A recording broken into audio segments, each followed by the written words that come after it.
नमस्कार. निर्मिती वाचन कट्टामध्ये मी सई. आज आपण पाहणार आहोत रंजना सानप लिखित रानफुलं या कथासंग्रहामधील एक कथा, रानवेडा धनाजी.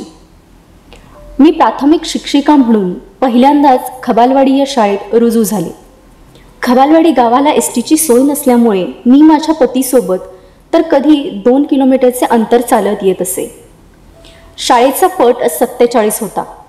यातील काही मुलं बरीच मोठी दिसत होती, कारण शाळा 4थी पर्यंतची होती. पण नापास होऊन त्याच वर्गात बसणारी काही मुलं होती. ती मुलं खूपच काटक होती.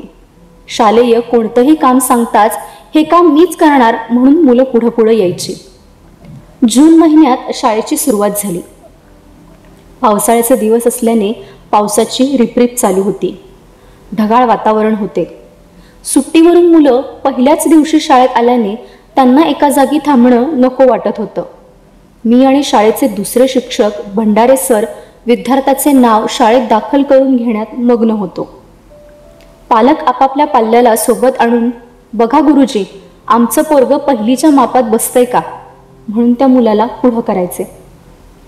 गुरुजी त्या मुलाला उजव्या हाताने डोक्यावरून डावा कान पकडायला लावायचे आणि म्हणायचे, बसतंय मापात, आपण याचं नाव पहिलीत दाखल करू. या गोष्टीची मला भारी गंमत वाटत होती.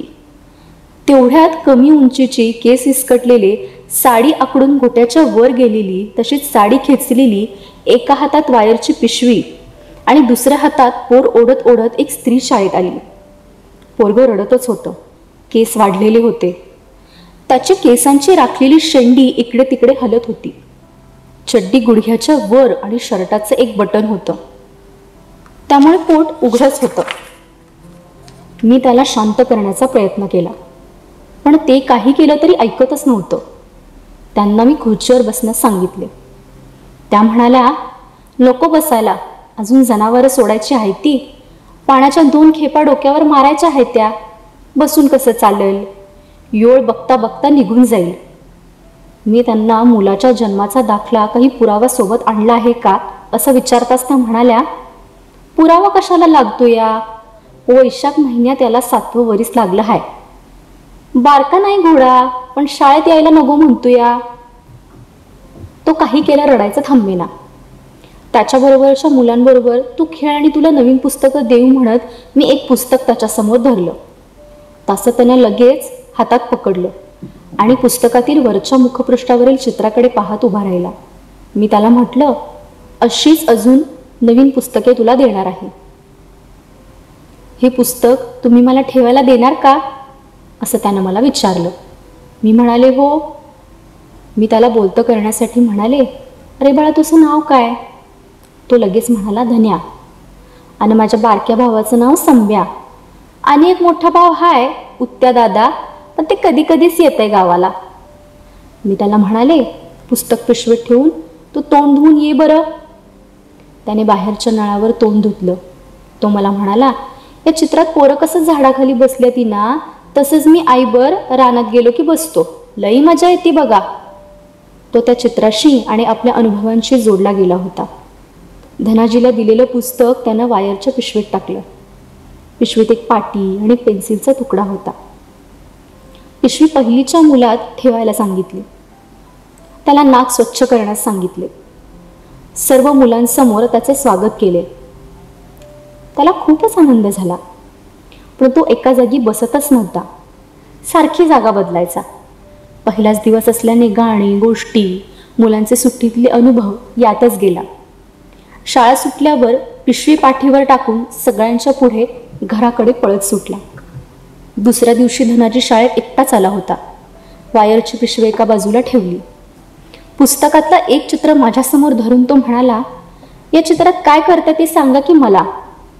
बाई, पुस्तक लईच भारी आहे. समद पुस्तक मी उघडलं. मला लक्षात आलं की निरीक्षण, कुतूहल आणि नवनवीन गोष्टी जाणून घेण्याची आवड या मुलात आहे. चित्रातील वर्णन थोडं मी त्याला सांगितलं. तसा तो चित्रात न बघता माझ्याकडे बघू लागला. त्याला ते चित्रातील प्रसंग माझ्या चेहऱ्यावर दिसू लागले.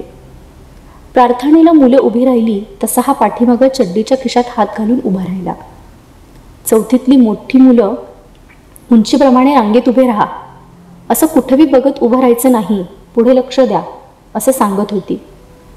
तसा तो पुढं बघायचा, पाठीमागून एखाद्या मुलीचा किंवा मुलाचा हळूच चिमटा काढायचा. खूप खोडकर स्वभाव होता त्याचा. हे माझ्या 2 दिवसातच लक्षात आलं होतं. तो उड्या मारत मारत चालायचा. दुपारच्या जेवणाच्या सुट्टीत सगळे जेवायला बसले. मुलांना भात वाटण्याचे काम चालू होते. त्याने डब्यात बाजरीची भाकरी आणि बटाट्याचे कालवण आणले होते. मुलं डब्यात आणलेल्या भाजीची नावे सांगत होती. पहिलीतली मुलं नवीन होती. इतर वर्गातील मुलं त्यांना डब्यातल्या भाज्यांची काय नावे आहेत ते सांगत होती. काही मुलं स्वतःहून नावे सांगत होती. तो सुद्धा मोठ्याने ओरडला, बटाट्याचे कालवण. त्याने जेवताना खूप घाई गडबडीने जेवायला सुरुवात केली. निम्म जेवण खाली सांडलं गेलं होतं.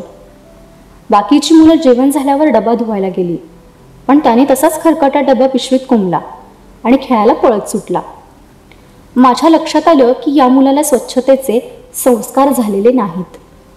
बऱ्याचशा मुलांचे पालक स्वच्छतेकडे, नीटनेटकेपणाकडे दुर्लक्ष करत होते. यासाठी शाळेत उपक्रम राबवणे गरजेचे होते, हे माझ्या तेव्हा लक्षात आलं. आणि दप्तर राजा आणि दप्तर राणी हा उपक्रम शाळेत राबवला. जो मुलगा आपले दप्तरात पुस्तक, वह्या, इतर शालेय साहित्य नीटनेटके ठेवतो तो दप्तर राजा, आणि जी मुलगी याच प्रकारे साहित्य ठेवते ती दप्तर राणी. मुले परिपाठ झाल्यानंतर वर्गात आली. वर्गाचा मुख्यमंत्री दप्तर तपासायचा म्हणून मुले दप्तर राजा किंवा दप्तर राणी होण्यासाठी पुस्तकांची मांडणी नीटनेटकी करू लागली. धनाजी सुद्धा आपल्या पिशवीत असणारी पाटी, पुस्तकं, वही नीटनेटकी ठेवू लागला. इतर वेळी तो दप्तराची पिशवी लांबूनच भिरकावून द्यायचा. रोज परिपाठाच्या वेळी बेस्ट बॉय आणि गुड गर्ल हा उपक्रम आम्ही शाळेत राबवत असताना मुलांनी अंघोळ केली आहे का, वेळच्या वेळी मुलं नख, केस नीट कापतात का, या गोष्टी आम्ही शिक्षक तपासत असू.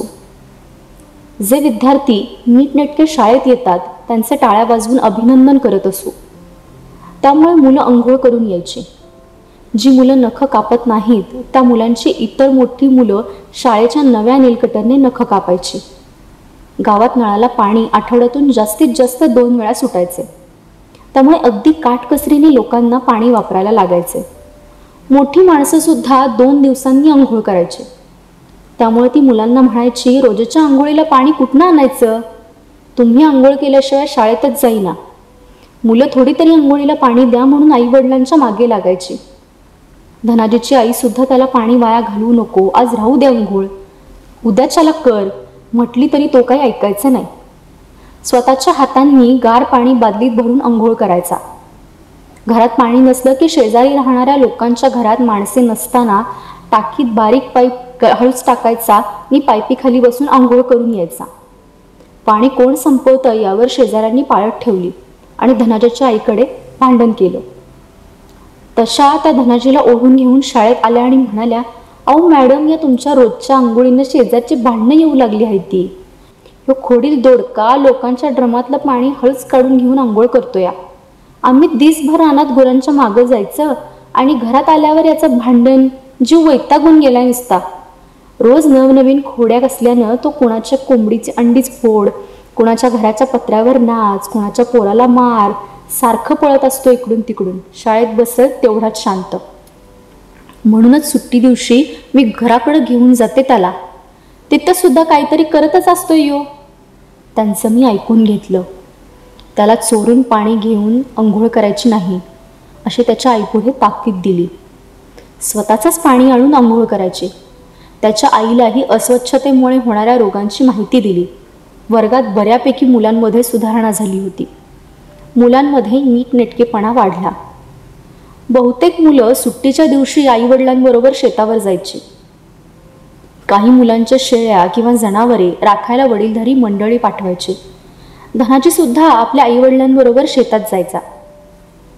सोबत त्याचा भाऊ संभाजी पण असायचा. तो शेतात गेला की आंबट बोरं, चिंचा काढायच्या मागे लागायचा. सोमवारी शाळेत आला की हुबेहूब वर्णन करायचा.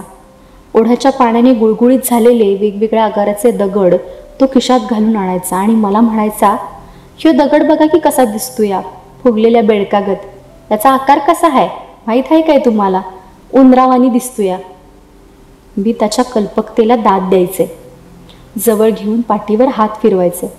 तसा तो लगेच म्हणायचा, मॅडम, रानात झाडावर पक्ष्यांची घरटी पण असतात. तुम्ही 4थीच्या मुलांना शिकवत होता ना? अरे खोप्यामधील खोपा सुगरणीचा चांगला, तसाच खोपा आमच्या रानातल्या झाडांवर बी आहे.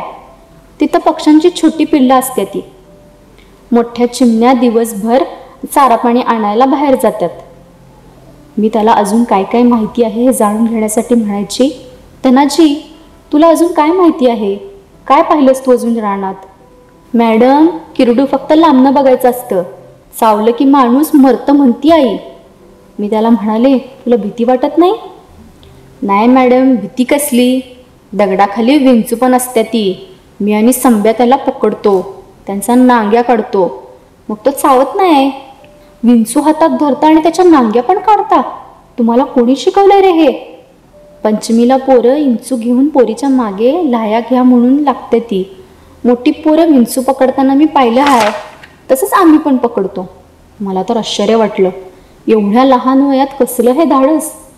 कारी बोरं, आवळा, चिंचा तो मावतील तेवढ्या खिशात भरून आणायचा आणि म्हणायचा, हे या तुम्हासनी कारी बोरं. मी कारी बोरं पहिल्यांदाच पाहत होते. त्याला विचारलं, कुठं मिळतात रे हे धनाजी अशी बोरं? या बोराची झाडं जास्त नसते ती. प्रीतम आहे ना आमच्या शाळेतली, तिच्या शेताच्या बांधावर या बोरांची झाडं येते.